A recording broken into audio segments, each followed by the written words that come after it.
Hello and नमस्ते साथीहरू। आज चाहिँ म यो माछाको झोल कसरी बनाउने भनेर देखाउन गइरहेको छु। र यो माछाको लागि चाहिँ मैले कस्कोबाट ट्राउट, आई थिङ्क ट्राउटै हो, ट्राउट माछा लिएर आएको छु। र यो माछालाई चाहिँ नि एकछिन चाहिँ म्यारिनेट गरौँ। यसमा मेन चाहिने कुरा भनेको 1 चम्मच दही राखेँ मैले। त्यस्तै गरेर बेसार हाफ टी स्पुन राखे हुन्छ। जिरा धनियाको धुलो, थोरै रेड चिल्ली पाउडर पनि राखेँ। 2-3 ड्रप लेमन जुस पनि राख्दैछु ताकि यो चाहिँ नि फ्राई गर्दाखेरि धुलो नहोस् भनेर। लेमन जुस यसरी राख्यो भने चाहिँ सर्लक्क फ्राई हुन्छ र धुलो हुँदैन।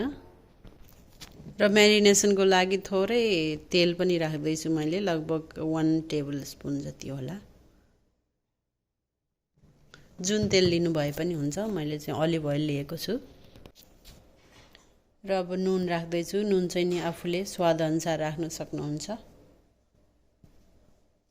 र यो सबै कुरा हालिसकेपछि अब यसलाई म राम्रोसँग हल्का मोलेर 10 मिनट जति राखिदिनेछु।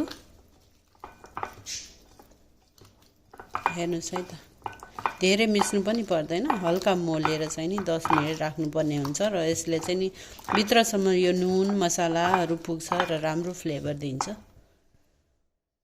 अब यसलाई 10 मिनट राखौँ। र अब चाहिँ नि मैले एउटा प्यान हिट गरेर यसमा हल्का तेल राख्दैछु।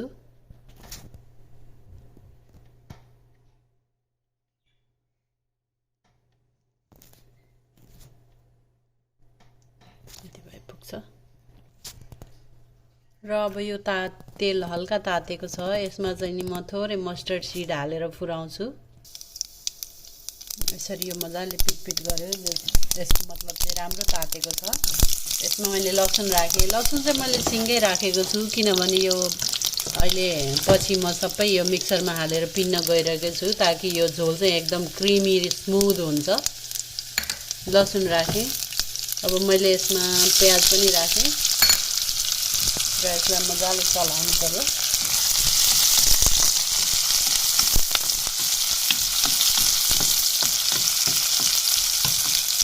एकैछिन यसलाई गोल्डन ब्राउन हुने जेलसम्म भुट्नु होला।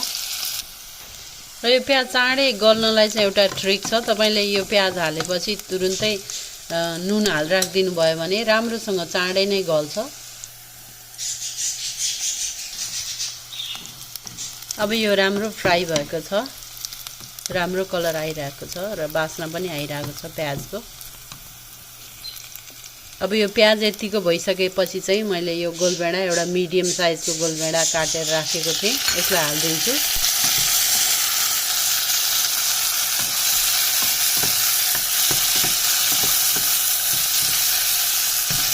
अब यसमा बेसार, हल्का बेसार, थोरै मसाला पनि राख्छु यसको लागि मात्र। र अब चलाइदिन्छु। र यो टमाटरलाई पनि राम्रोसँग पाकेपछि यसलाई चाहिँ अब मिक्सरमा हालेर म राम्रो स्मुथ क्रिमी ग्रेभी बनाउने छु।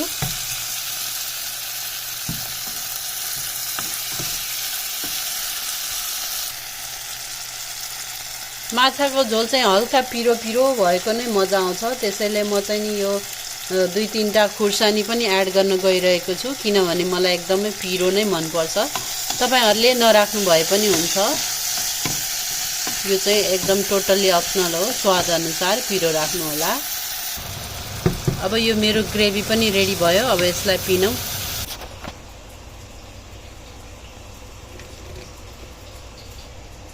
यो पिन्दा चाहिँ तपाईँहरूले हल्का पानी एड गरेर पिन्नुभयो हुन्छ, राम्रो क्रिमी हुन्छ यसले गर्दा। र यो मजाले पिनेको यो ग्रेभीलाई ब्याक टु सेम प्यानमा हालेर म एकछिन पकाउँछु। हल्का पानी पनि एड गरिदिन्छु।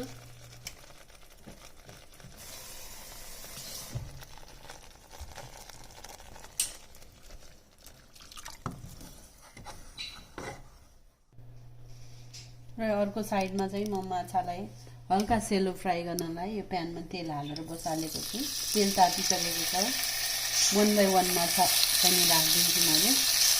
त्यसले हल्का सेलो फ्राई गर्नुभयो हुन्छ, धेरै फ्राई गर्नु पनि पर्दैन।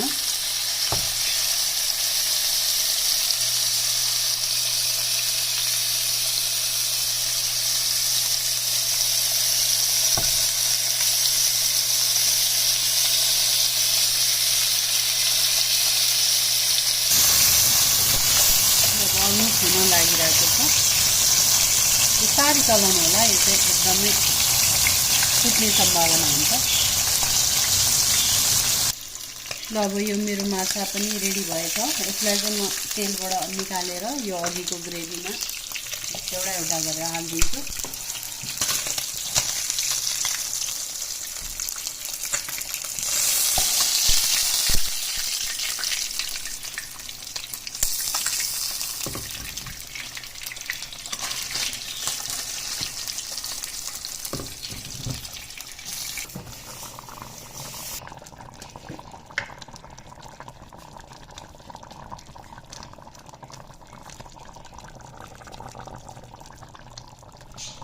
अब यसलाई 5 मिनट पकाउनु पर्ने हुन्छ ताकि यसको माछाको फ्लेभर मजाले आउँछ। र म 1 चम्चा यो मस्टर्डको चाहिँ धुलो राख्दैछु। यसले धेरै मिठो स्वाद दिन्छ। अनि यो काश्मिरी मिर्चको धुलो, यसले चाहिँ कलर रातो कलर ल्याउँछ, राम्रो कलर, पिरो हुँदैन यो।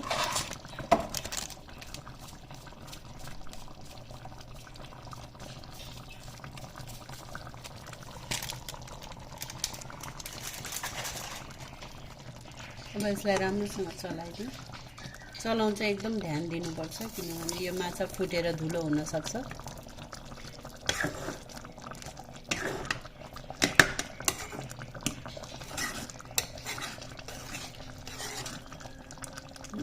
र यो लास्टमा चाहिँ थोरै पिन्च अफ गरम मसालाको धुलो हालेँ मैले बास्नाको लागि।